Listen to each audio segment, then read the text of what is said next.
Bienvenidas, bienvenidos a la Torre de Don Borja. Muchas gracias por acompañarnos en este día que es significativo para nosotros porque inauguramos nuestra exposición temporal, la que nos acompañará a lo largo de los próximos 12 meses. La hemos titulado De la madera al poliéster, el viaje moderno, y es una exposición que pone el foco en la transformación que experimentó España a mediados del siglo pasado de la mano de una generación de arquitectos y de artistas que, impulsados por sus ganas de conocer y de progresar, avanzaron hacia la modernidad. Y también encontraremos obras de arte que dialogan con esas piezas de mobiliario, y las obras de arte son también de creadores fundamentales de esa época que de manera paralela también renovaron sus discursos estéticos y sus lenguajes. Las obras de arte forman parte de la colección Rucambio y las piezas de mobiliario forman parte de la colección Múgica Castro. Quiero aprovechar para dar las gracias a Juan Castro y a Juan Múgica por todo el cariño y el cuidado que han puesto para que esta exposición pues, sea realidad y la podamos disfrutar hoy.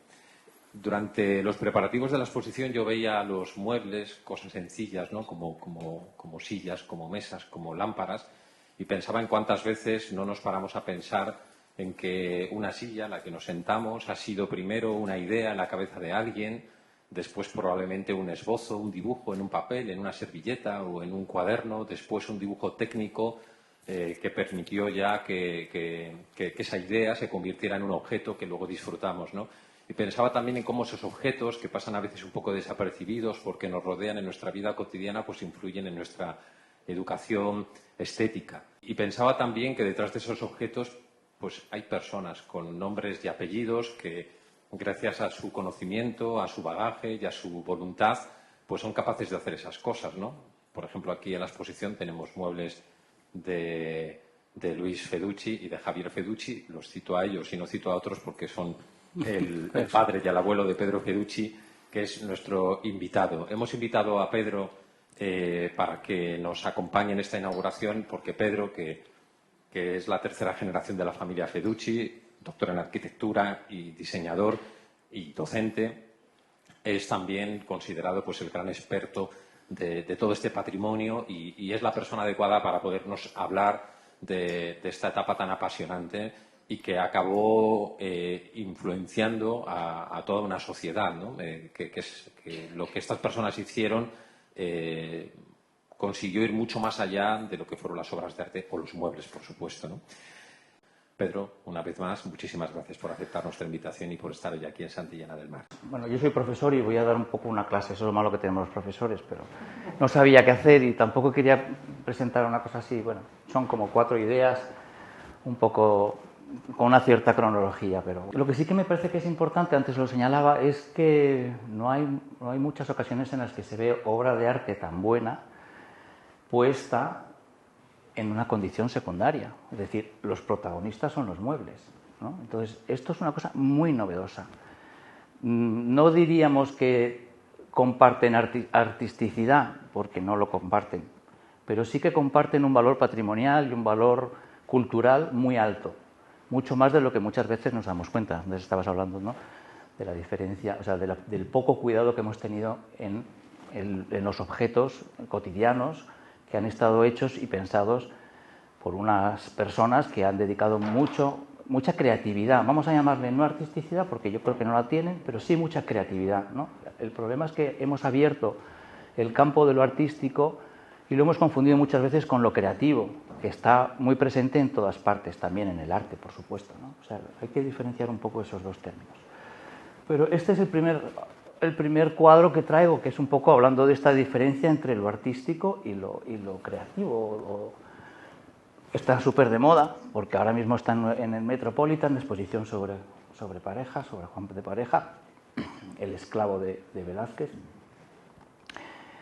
Y este cuadro lo pinta Velázquez en su segundo viaje a Roma, y es interesante, un poco lo traigo aquí porque en realidad representa su gran éxito, ¿no? Este cuadro lo manda a su siervo, lo manda al Panteón para que lo exhiba y para que se exhiban las dos cosas, pareja y su pareja, el cuadro y él mismo, para que vean lo fidedignamente pintado que está, ¿no? Ese era uno de los valores más importantes en ese momento, ¿no? La realidad de la dificultad de poder plasmar, en este caso era digamos, el pintor de la Cámara del Rey, y por lo tanto pues era una persona que tenía una destreza, bueno, todos sabemos quién es Velázquez, realmente no hace falta decirlo, ¿no? Pero tiene muchas historias, porque en realidad es un siervo, ¿no? Un siervo como lo era él. Esta cosa también se ha hablado mucho de Velázquez.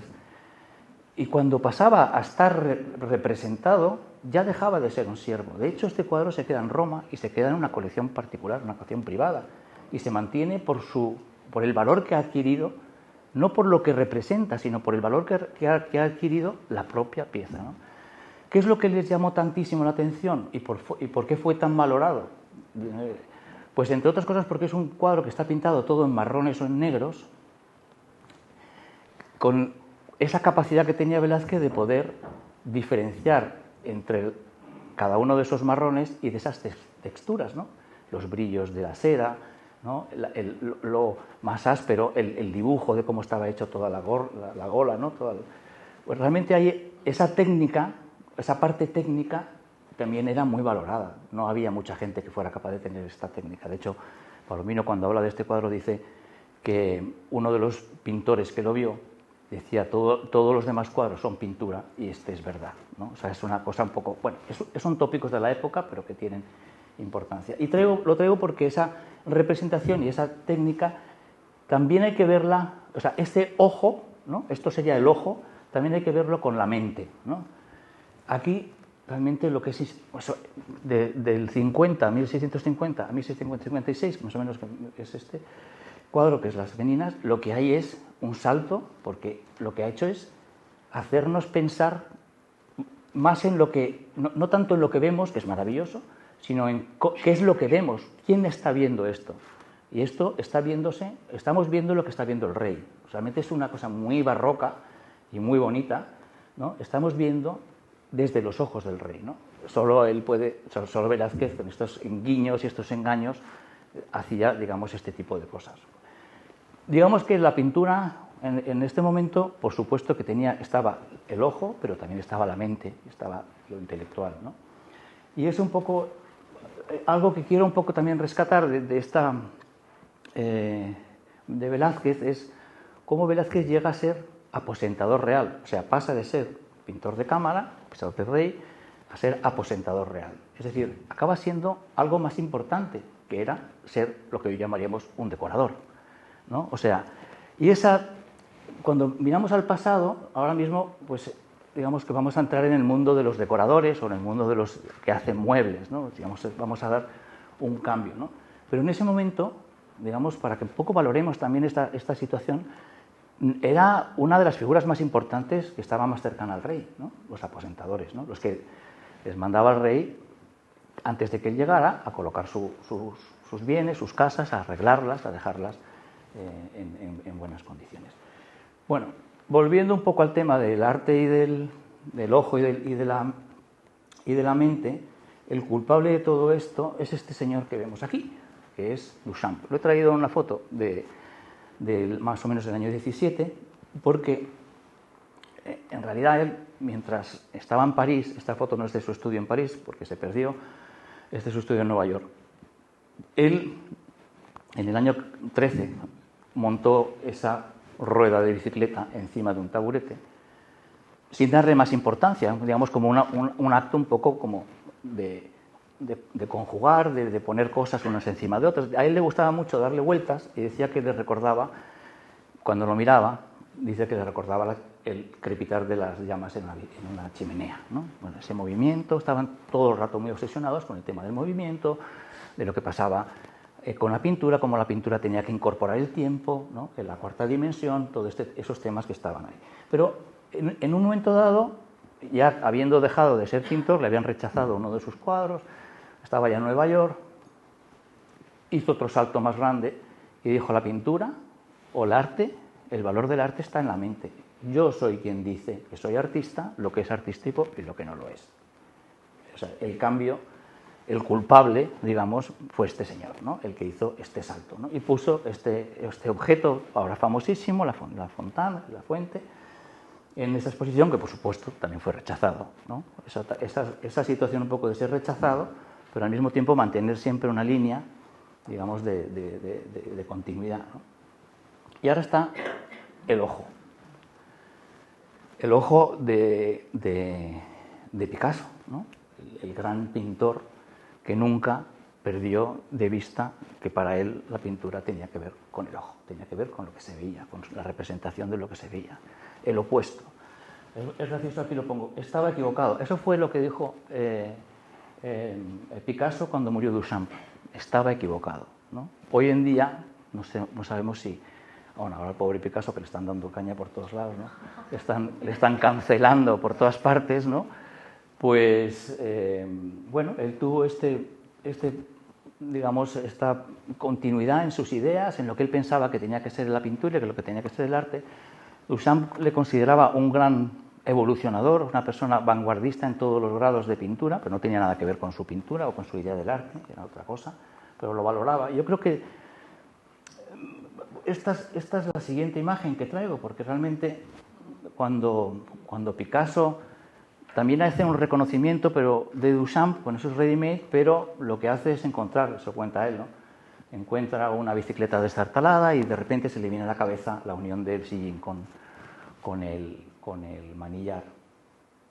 La diferencia entre esto no es un ready-made, porque esto sigue siendo figuración, esto sigue siendo un acoplamiento, una pieza, algo, pero representa algo, todavía está muy presente, y Duchamp es algo mucho más etéreo, mucho más difícil, mucho más complicado, ¿no? Claro, esto sigue siendo algo que había pasado desde los tiempos primitivos, ¿no? Aquí estamos en Altamira, pues esto está en la mente de los hombres desde el principio de los tiempos, ¿no? Bueno, y ahora saltamos. Y saltamos a una exposición que se hace en el 42. Esta es la exposición que se hace en el MoMA. Se hace un concurso en el MoMA para, digamos, poner cómo sería la casa moderna, cómo sería el mobiliario económico para esa casa moderna después de la guerra, ¿no? Es un impulso importante por parte del Museo de Arte Moderno de Nueva York, ¿no? Se presentan muchísimas entradas de gente buenísima, se han conservado todos los paneles, se ha hecho ahora un estudio sobre todo esto. Este es el catálogo que se edita en su momento. En las personas que están ahí sentadas, es muy bonito, porque es muy interesante, porque entre ellos está Mies van der Rohe, que es el señor que está ahí sentado con el librito. El que está más al fondo es Donnercourt, que es el director. Luego hay una arquitecta, que es la que tiene el pañuelito, que es una arquitecta americana que se dedica a temas de sociales, de arquitectura social. Hay un investigador, un científico marino, que se llama, es este de aquí, Félix de Flores, ¿no? Luis de Flores, que es una persona que se dedica sobre todo a investigar en temas del mundo de la marina, ¿no? De origen español, pero americano. Bueno, entonces están aquí seleccionando, se presentaron todos los muebles, y el ganador fue esta pieza, ¿no? Un poco por reflexionar. Esta fue la primera pieza que le dieron ex aequo con esta otra. Esta es de Don Nord, esta otra, que es de un arquitecto y diseñador alemán. ¿Y qué tenían estas dos piezas de interesante? ¿Por qué se les dio a estas dos piezas el primer premio? Porque en este caso, es casi, ahí se ve un poco en los dibujos que están ahí, es casi el principio de IKEA, ¿no? Son piezas que se pueden desmontar, que son planas, que se montan muy... Pero nunca se llegó a fabricar, o sea, no se pudo fabricar, digamos. A la otra sí, la anterior sí se fabricó, y la fabricó una de las empresas que se llamaba Knoll, una de las empresas Knoll Internacional, todavía existe, de las más importantes. Y en la tercera, en los segundos premios, se dieron dos segundos premios también, estaban los IMSS. Esta es una pieza, bueno, ¿cómo no ganó esta? Es la pregunta, ¿no? Estos todavía se sigue, por supuesto, haciendo, las otras dos, una no se pudo hacer y la otra se dejó de fabricar hace mucho tiempo, y en cambio los IMSS pues tienen en el mercado hoy en día todas sus piezas súper reconocidas, ¿no? Nos hemos seguramente sentado en muchas de estas sillas en algún momento, fueron muy importantes en ese momento porque estaban utilizando por primera vez la fibra de vidrio, estaba técnicamente avanzando sobre ella la Marina americana. Realmente tenía que haber sido esta la pieza ganadora, digamos que era lo que se suponía que tendría que ser. Ahora, con el tiempo, podríamos decir, ¿cómo no se la dieron?, ¿no? La otra a la que le dieron también Exaequo es una silla bastante especial y bastante rara, que también tiene esta idea de lo desmontable. Eran dos gomas hinchables, una estructura de dos horquillas que se juntaban y un recubrimiento de tela que se ponía por encima. Una cosa muy sencilla, muy económica y al mismo tiempo, pues bastante, digamos, con una forma bastante graciosa, ¿no? Pero le dieron el premio a esta otra y a la anterior, la vamos a comentar un poco más esta. Esta es la imagen de la pieza del prototipo y uno de los paneles. Si juntamos este panel y le damos la vuelta, aparece esto y se explica muy bien qué es. Es una chapa que se puede recortar y que al doblarla y unirla por la parte de abajo con las propias patas, se forma la mesa. Se forma la silla, ¿no? Ese es el invento. Y eso es lo que valoraron. Valoraron una idea que en realidad es una idea constructiva, no es una idea estética, es una idea constructiva, no es una idea formal, es una idea de fabricación, de facilidad de fabricación y al mismo tiempo pues tiene un resultado estético, el que sea, pero no es lo principal, no es lo principal de este objeto, ¿no? En esta misma línea, otra de las sillas que para mí es más espectacular es esta de aquí, que hace como fin de carrera un danés que está terminando de estudiar lo que llaman ellos ahora arquitectura del mueble, son arquitectos del mueble, se les da esa categoría en Dinamarca, digamos, todavía no hemos llegado a tener esa categoría en otros sitios, pero ellos tienen muy claro que son algo más que mueblistas, son arquitectos del mueble porque piensan y desarrollan todo un conocimiento alrededor de la técnica, de la forma, de la construcción. Esta silla está hecha de una manera muy curiosa. Es una pieza, ahí se ve una llanta única a la que se le ha cortado un trozo, se le ha cortado otro trozo y se ha abierto hasta formar las dos patas, lo que va a aguantar el asiento y lo que lleva al respaldo. Es una pieza, digamos, que está extrusionada, sin más, y sobre esa se cose.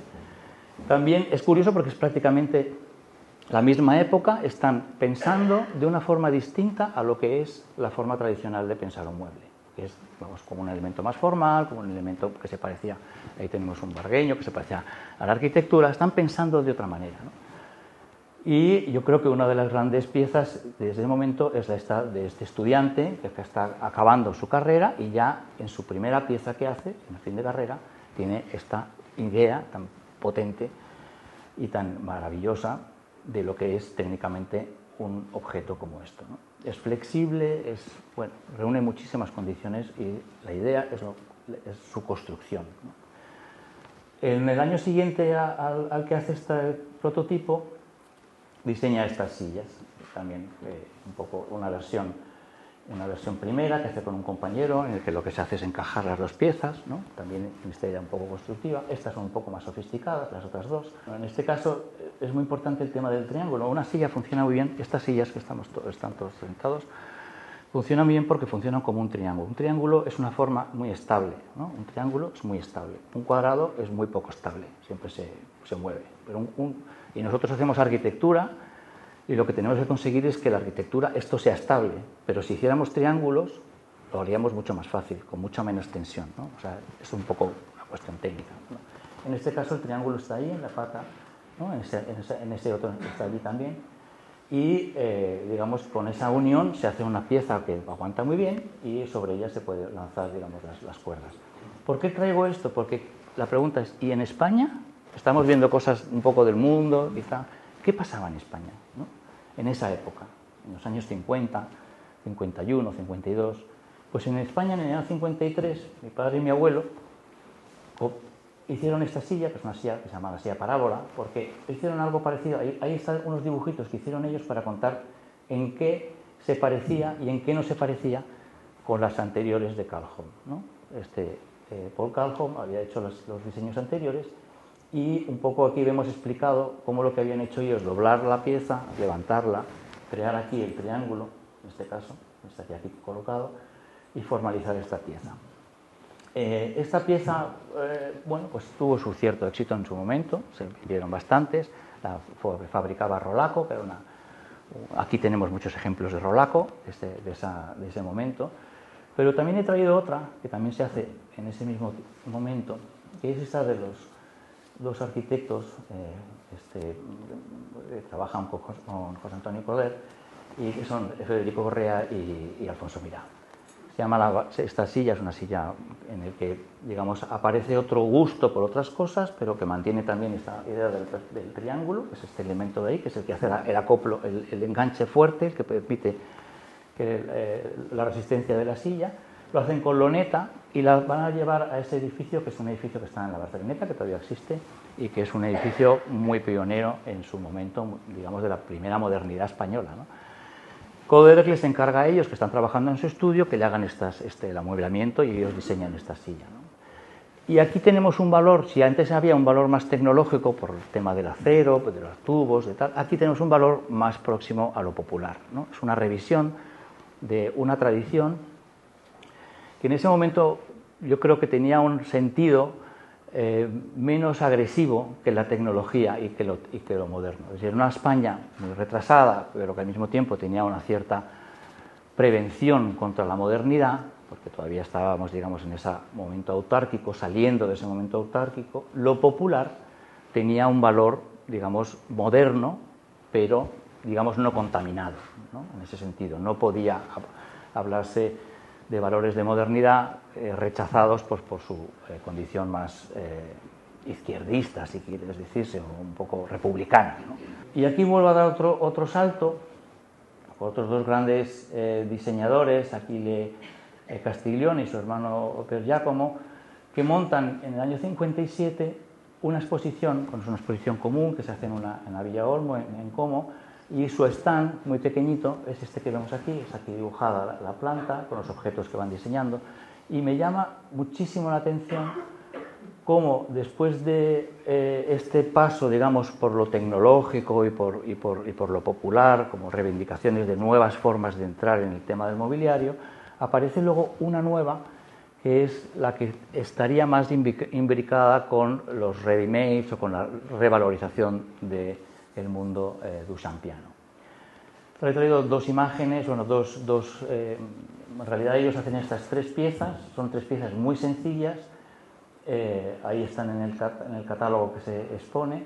Una es el sgabello per teléfono, o sea, la idea que tiene para hacer ese mueble es que dice, bueno, ahora mismo los teléfonos, siempre estamos, los teléfonos fijos, que estaban en las paredes, en los pasillos de las casas, ¿no? No estaban en otro sitio porque había un teléfono a la entrada y nada más. Pues hay que tomar notas, hay que estar, no se puede poner una silla porque el sitio es pequeño. Voy a hacer un mueble que sea perfecto para esa función. Detecta la función, diseña el mueble. Y utiliza algo que yo creo que tiene que ver con esta idea que está aquí, que es Picasso, ¿no? Pero en realidad le sale un objeto que tiene más que ver, yo creo, con Duchamp. ¿No? Hay esa mezcla, digamos, de dos objetos que están ahí juntos, unidos, como si fuera Y prueba de ello es que, bueno, ahí se llama Sedile para el teléfono, luego se le llamó Sela, y lo vemos ahí. Aquí el conjunto de piezas que localizan y que colocan en su stand, muchas de ellas son piezas anónimas, o piezas que están en funcionamiento, o sea, tumbona, la silla de Tonet, bueno, muchas cosas que están, y ellos, algunas de ellas, las diseñan para esta exposición. Esta exposición luego no se llega a producir, esto, hacen una pieza, le ponen el rosa por la malla rosa del Giro de Italia, el sillín y la pieza de hormigón que está aquí abajo para que pese, ¿no? Esta nota tarda hasta el 83, no se produce en serie, es decir, tiene que pasar el tiempo para que ese invento, esa idea, se convierta en algo que realmente piensen que va a tener un sentido, que lo va a reconocer y lo va a entender la gente, ¿no? Lo mismo le pasa a esta otra. Cogen un sedile tipo tractore, ¿no? un asiento de un tractor, de esos de chapa, ¿no? Los que se estaban haciendo desde hacía muchísimo tiempo, y le ponen una pieza que hace de fleje y una madera para que haga un triángulo y no se caiga, ¿no? Para que tenga 3 patas, digamos, ¿no? Esta misma luego también se vuelve a producir en el tiempo, pero digamos más tarde, ¿no? Bueno, ¿y qué estaba pasando en España otra vez en estos años 50, finales de los 50? Pues tenemos esta maravillosa silla, de la cual han traído unos cuantos modelos originales de Darro, de Paco Muñoz. Y es muy bonito ver esta silla porque en realidad, ¿qué idea está detrás de esta silla? ¿Qué hay detrás de esta silla? Cuando vemos un objeto, tenemos que hacer el esfuerzo de preguntarle al objeto que nos cuente cosas, ¿no? Eso es algo que siempre está bien, preguntar y a ver si te responde. A veces te responde, otras veces cuesta más, ¿no? O tiene demasiadas ideas juntas y entonces no sabes con cuál quedarte. Pero en este caso, la idea que tiene está muy clara y es la que patentan. Dice, yo tengo una tela, bueno, tengo un cuero, lo recorto y me sirve de funda para sentarme en una estructura de madera que he hecho, ¿no? Entonces, esta idea a mí me gusta también porque en el fondo estamos en los años 50, finales, ya hay esa modernidad entrante de verdad, porque ya los americanos han establecido relaciones con el régimen y ya se puede de alguna manera, bueno, hay un cambio muy importante porque España estaba en bancarrota prácticamente y entran, digamos, los tecnócratas empiezan a permitir el acceso de los turistas, de las divisas, hay un cambio muy fuerte en ese momento. Pero bueno, yo creo que aquí está esta idea de lo popular, obviamente, es una sillita que está muy enraizada con lo popular, pero también está esta idea de la modernidad, ¿no? De este objeto que se desenfunda y se enfunda y que por lo tanto permite esta doble combinación, ¿no? Y al mismo tiempo a mí me gusta mucho esta otra cosa porque claro, nosotros en la cabeza siempre tenemos esta idea de España como la piel del toro, ¿no? Y algo de esa piel del toro está en ese recortado, ¿no? Esa pieza que se puede recortar y que de alguna manera pasa a ser, es un poco una idea un poco tonta, pero me parece que hay como una sensibilidad hacia el cuero, hacia algo muy nuestro, digamos, ¿no? Esta es otra de las piezas que se también patentan en ese momento. Esta yo no sé por qué no la hace ahora mismo IKEA, porque en realidad es perfecta. Esta, la patente explica muy bien cómo es. Es una pieza que se desmonta, que se gira y se pone plana. Con lo cual los de IKEA la venderían perfectamente. Porque la idea del plano horizontal es la idea de IKEA. Todo hay que llevarlo al plano horizontal. Todo. Ningún mueble puede tener volumen. Si tiene volumen es un desastre. No lo vendemos porque ocupa mucho. Tenemos que llevarlo al horizontal. Y esta es una pieza que es súper sencilla, ¿no? de poner, de rearmar. En realidad no es plegable, es plegable, pero en realidad es como aplanable, sería, ¿no? Sería más bonito decirlo así, ¿no? También hecho con la misma idea, con el cuero y también de Paco Muñoz. Hay otros arquitectos y artistas, y todos ahí un poco juntamos los dos momentos, que también están presentes en esta exposición, que son el equipo 57, ¿no? Este es otro de las patentes que hace Darro, la pieza se llama Córdoba, y ya estoy concluyendo, no voy a martirizaros más.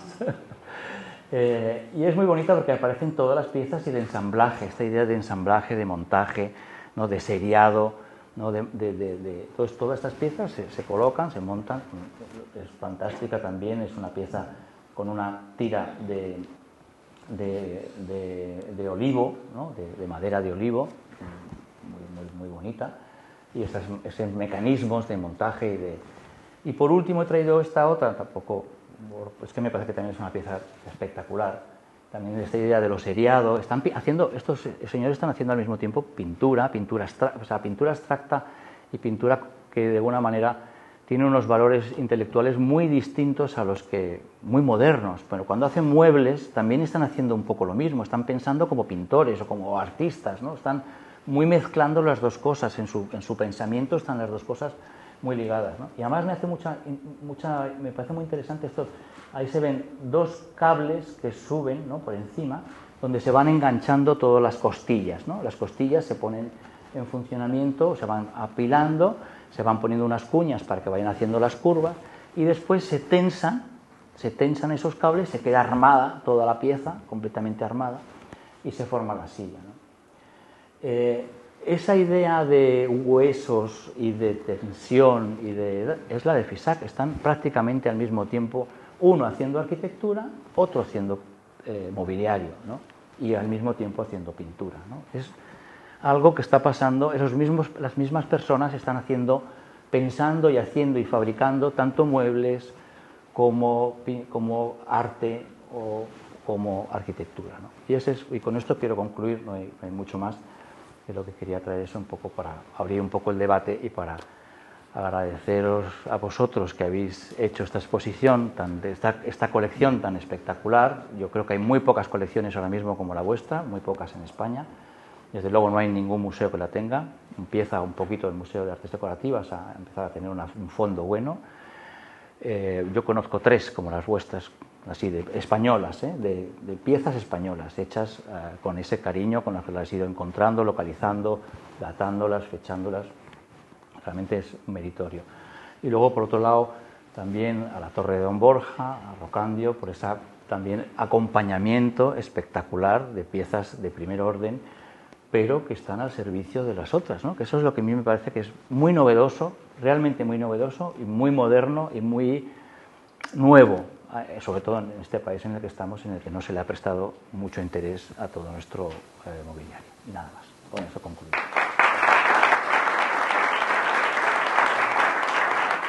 Muchas gracias por su ilustración magnífica. Quería señalar y preguntar su opinión hasta qué punto, porque hemos recorrido, ha hecho un recorrido histórico y puesta de mise en scène de la obra de estos arquitectos y su innovación. A mí, desde el primer momento, me surgió la idea, por aquello de la unión de la arquitectura y el mobiliario, de pensar en Le Corbusier y su concepto tan innovador de la casa como máquina para vivir y su influencia pues, en esas generaciones, y cómo los arquitectos empiezan a plantearse también el mobiliario, no tanto como más allá de lo funcional que ha existido desde el Neolítico, pero que cambia el concepto también, indudablemente, y empiezan a pensar en mobiliario no tanto para aparentar, para marcar una posición social, etcétera, cuanto para elementos para vivir y además para adaptarlos a ese nuevo concepto de vivienda más pequeña, utilitaria, funcional y en serie de Le Corbusier, y hacer mobiliario que fuera hacia ahí. Hasta qué punto esa idea, y no solo ya en el diseño, porque entre otras cosas la pieza de Paco Muñoz que veíamos en la anteúltima, esa innovación de la piel sobre la estructura de madera o de acero, a mí me ha vuelto a recordar también al LC1 y incluso al sillón Basili, etcétera, ¿no? Que hacían en 30 años anteriores. Me gustaría pensar, pedirle su opinión sobre la influencia de Le Corbusier en esa nueva visión.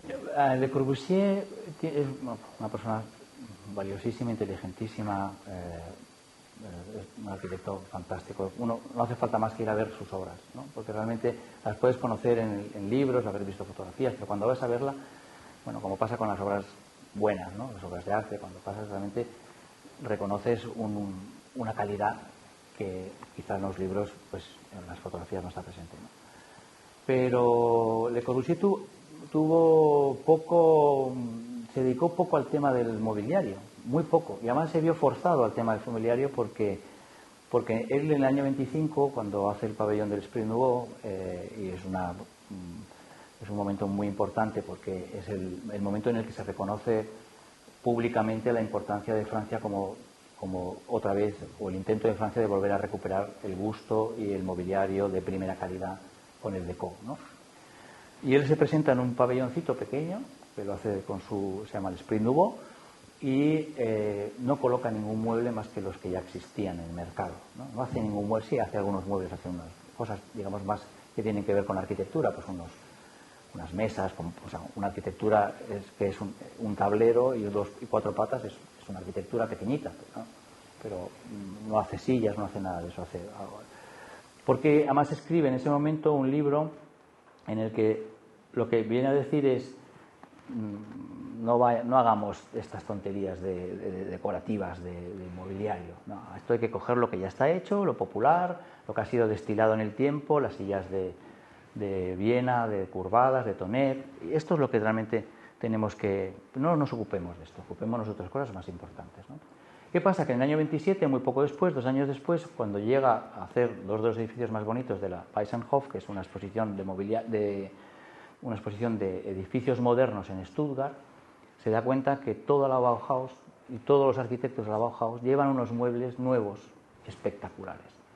Y él, en el tren de vuelta, hay firmado un dibujo suyo, y dice: ¿cómo salgo yo de este atolladero que me he metido yo mismo? ¿Cómo puedo ponerme a la altura de los demás que están haciendo unos muebles de tubo fantásticos y yo me he quedado atrapado en mis propias palabras, ¿no?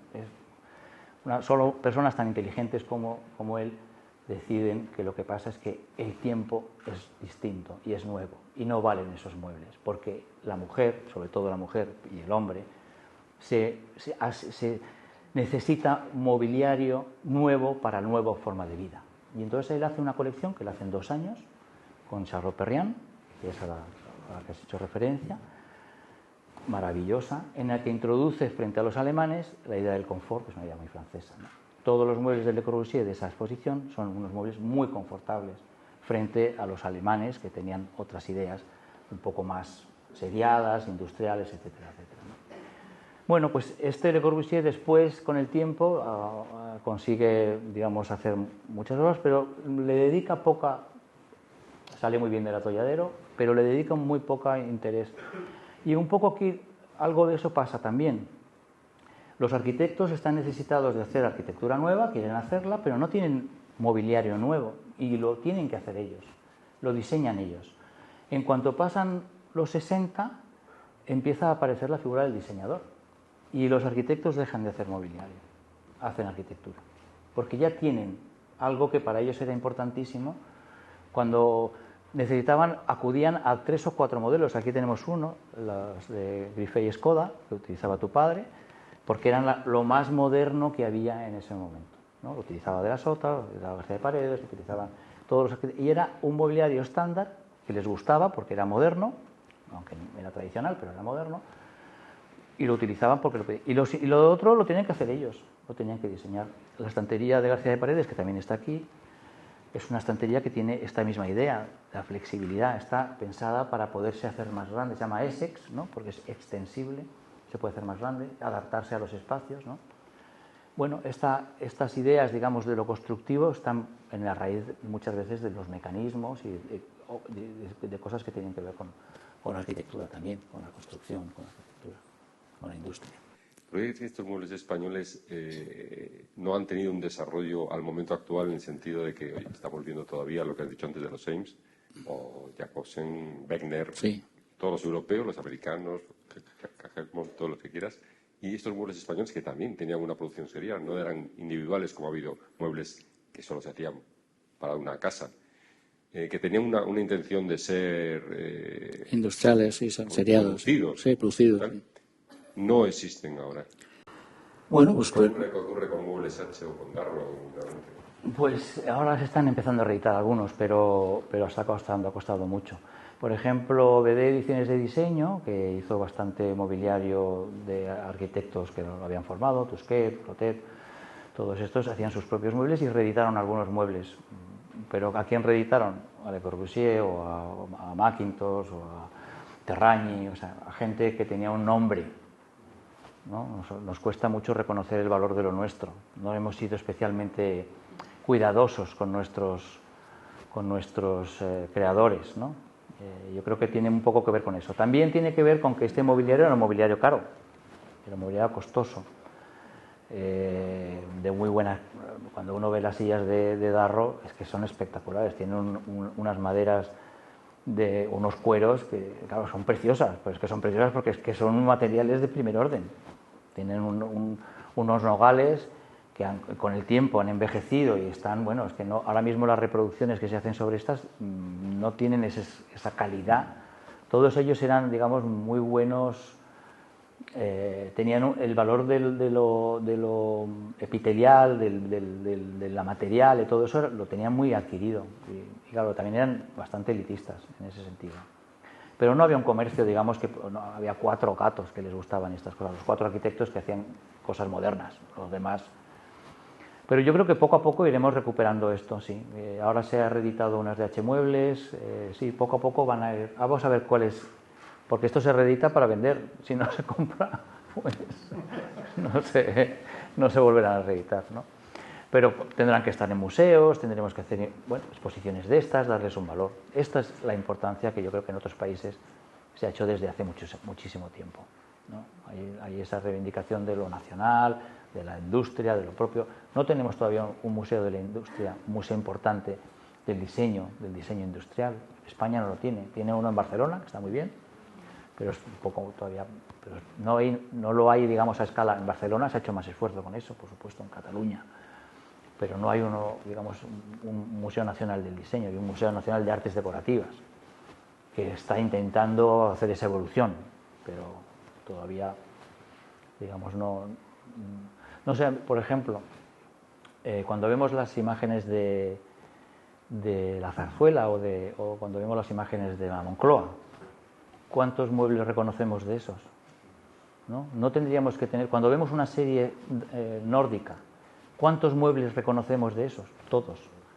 Todas las lámparas, todas las sillas, todo, o sea, el país entero se reconoce en eso, ¿no? Nosotros no hemos hecho ese esfuerzo todavía, nos queda mucho por trabajar, pero hay que empezar. Y esta es una buena oportunidad, esta es una maravillosa oportunidad para dar a entender que esto tiene que hacerse.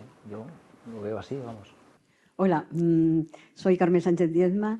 Quería resaltar, porque algunos no conocen, la gran labor que ha realizado desde los años 60 que se fundó el ADIFAT, que es el Fomento de las Artes Decorativas en su momento, y nos agrupa a los diseñadores industriales.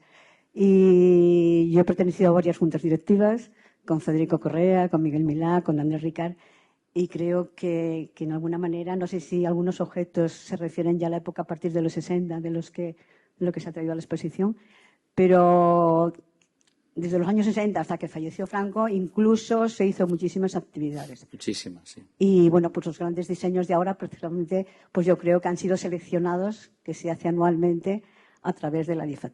Sí, se hizo una labor espectacular y yo creo que de esa labor que empezaron a hacer unos cuantos arquitectos que de alguna manera lo que hicieron fue tomar al asalto el FAD, que era Fomento de Artes Decorativas, y entonces hicieron una sección que por problemas no se pudo hacer una sociedad industrial, una sociedad, digamos, de diseño industrial, bueno, no sé cómo se llamaba exactamente, pero era una asociación de diseñadores industriales por problemas políticos. Y entonces tuvieron que hacer una sección dentro del FAT, que ya estaba constituido, para hacer el ADIFAT, la sección de diseñadores. Después entraron en el ARCIFAT, hicieron los gráficos, tuvieron cada uno en su sección ahí dentro, ¿no? Y esa labor que empezaron a hacer en el año 61, fue la primera exposición que se hizo, con unos premios, los premios Delta, pues fue muy importante, realmente fue muy importante. Y el Museo de Barcelona, el Museo del Diseño, es bueno, pues, digamos, el resultado de toda esa recuperación. Bueno, pero había otros también, quiero decir que había otras preocupaciones que no han sido tan bien valoradas ni tan bien historiadas, ¿no? Porque de ese sí esfuerzo, digamos, de reconocimiento de lo propio, del valor de lo propio en Cataluña, pues se ha hecho muchísimo esfuerzo y está muy bien documentado, ¿no? Pero yo creo que había más, había también gente en Bilbao, gente en San Sebastián, en el País Vasco, en Valencia, que había mucha fabricación, en Madrid, ¿no? Había focos que no los hemos tenido en cuenta, no los hemos prácticamente contado, ¿no? Se ha contado muy poquito de todo eso, ¿no? Y bueno, pues hay que también hacer el esfuerzo un poco de contar, un poco, hacer un poco una visión más general de todo eso. Yo creo que aquí hay mucho, en esta exposición hay también muy buenas piezas hechas por diseñadores catalanes, pero lo que es más novedoso es la recuperación de un patrimonio que también fue muy importante, que nos lo hemos olvidado, que está más en Madrid, o está en Pamplona, en San Sebastián, en gente, digamos, que ha estado más por otros ámbitos y que también querían tener sus casas modernas, también pensaban como diseñadores y les gustaba fabricar y estar a la moda y hacer lo que se hacía fuera, digamos, ¿no? Esa necesidad de hacer lo que se hacía fuera era muy importante. Gente que veía que estaban haciendo cosas fuera y que ellos lo hacían igual y que les gustaba hacerlo igual y que querían ser como los demás, ¿no? A pesar de que el país no estaba en ese momento muy capacitado para poderlo hacer. Pero sí, desde luego la ADIFAT Los premios.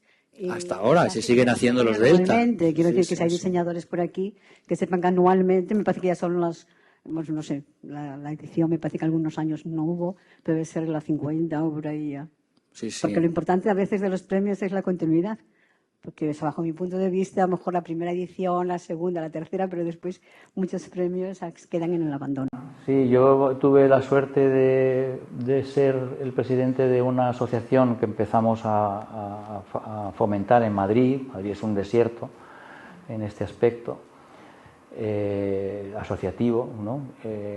Y que se llama DIMAT y que tiene su sede en el Matadero, y hemos hecho muchas cosas, os han hecho muchas cosas. Yo ya lo dejé, 4 años me bastaron para implicarme en todo eso y dejar a los siguientes que siguieran tirando, porque son cosas que se hacen por amor al arte.